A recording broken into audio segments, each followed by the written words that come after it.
رب ذوالجلال کے بابرکت نام سے شروع کرتا ہوں جو کہ دلوں کے راز بخوبی جانتا ہے۔ کٹی خیل یوٹیوب چینل میں خوش آمدید۔ ناظرین کرام، آج کی ہماری ویڈیو کا ٹاپک ہے شہید کربلا کی شان۔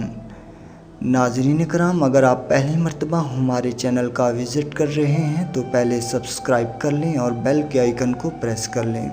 امام علی مقام حضرت سیدنا امام حسین رضی اللہ تعالیٰ عنہ کے اخلاق و عادات انتہائی اعلیٰ اور پاکیزہ تھے، کیونکہ آپ رضی اللہ تعالیٰ عنہ اس ہستی کے زیر سایہ پرورش پائی جن کے بارے میں اللہ رب العزت نے فرمایا وَإِنَّكَ لَعَلَىٰ خُلُقٍ عَظِيمٍ۔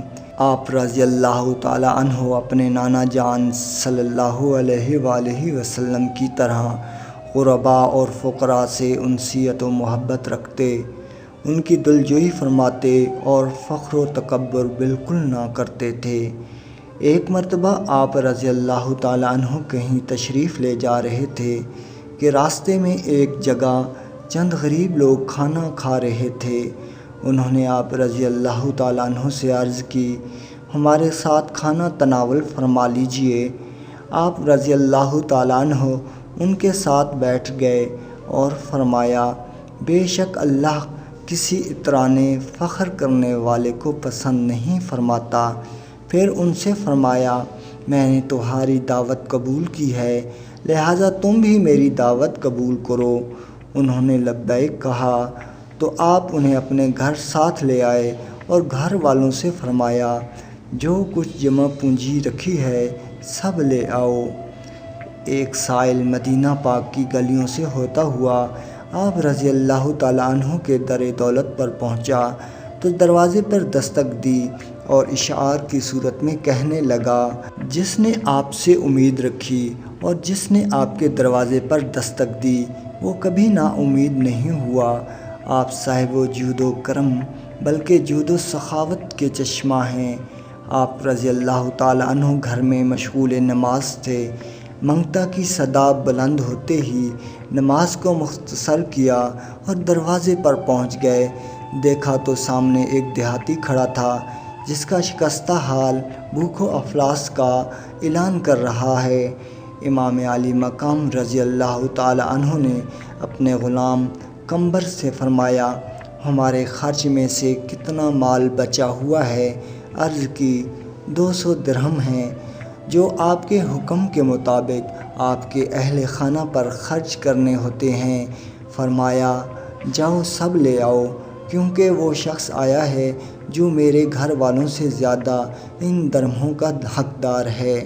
چنانچہ آپ رضی اللہ تعالیٰ عنہ نے وہ درہم سائل کو دیے اور فرمایا، یہ لے لو اور ان کے کم ہونے پر میں تم سے معافی چاہتا ہوں۔ ہمیں ہر حال میں مہربانی ہی کا حکم ہے، یہ کم ہیں، اگر اور زیادہ ہوتے وہ بھی میں تمہیں دے دیتا۔ سائل نے درہم لیے اور آپ کو دعائیں دیتا اور تعریفیں کرتا ہوا خوشی خوشی رخصت ہو گیا۔ شہید کربلا رضی اللہ تعالیٰ عنہ نے اپنی حیات مبارکہ میں عبادت و ریاضت اور زہد و تقویٰ کو اپنا لباس زندگی بنائے رکھا اور ہمیشہ اسی کی نصیحت فرماتے رہتے۔ آپ رضی اللہ تعالیٰ عنہ کے کثیر خطبات میں سے دلوں کو جھنجھوڑ دینے والا ایک خطبہ وہ بھی ہے جو آپ رضی اللہ تعالیٰ عنہ نے زمین کربلا پر اپنی شہادت والے دن کی صبح دیا۔ اللہ کریم کی حمد و ثنا کے بعد کچھ اس طرح بیان فرمایا، اے اللہ کے بندو، اللہ سے ڈرو اور دنیا سے بچو۔ اگر دنیا نے کسی کے لیے باقی رہنا ہوتا تو قضاء الہی پر سب سے بڑھ کر راضی رہنے والے، سب سے بڑھ کر اللہ پاک کا قرب پانے والے انبیاء کرام علیہ السلام اس بات کے زیادہ حقدار تھے کہ دنیا ان کے لیے باقی رہتی، مگر بات یہ ہے کہ اللہ پاک نے دنیا کو امتحان اور اہل دنیا کو فنا کے لیے پیدا فرمایا ہے۔ دنیا کا نیا پرانا ہونے والا، اس کی نعمتیں اور لذتیں تھکا دینے والی اور اس کا سرور انتہائی بے مزہ ہونے والا ہے۔ اس کا گھر اور ہر منزل عارضی اور زوال پذیر ہے، لہٰذا توشہ ساتھ لے لو، بے شک سب سے بہتر توشہ پرہیزگاری ہے۔ حضرت سیدنا امام حسین رضی اللہ تعالیٰ عنہ نماز، روزہ، صدقہ و خیرات، تلاوت قرآن اور حج و عمرہ وغیرہ عبادات کثرت سے کیا کرتے تھے، حتیٰ کہ تن سے جدا نیزے کی نوک پر بھی سر مبارک سے تلاوت قرآن کریم جاری رہی۔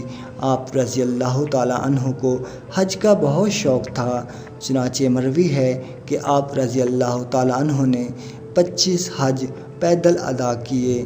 اللہ کریم ہمیں سیرت امام حسین سے وافر حصہ عطا فرما کر دنیا و آخرت میں سیدنا امام حسین کی غلامی نصیب فرمائے، آمین۔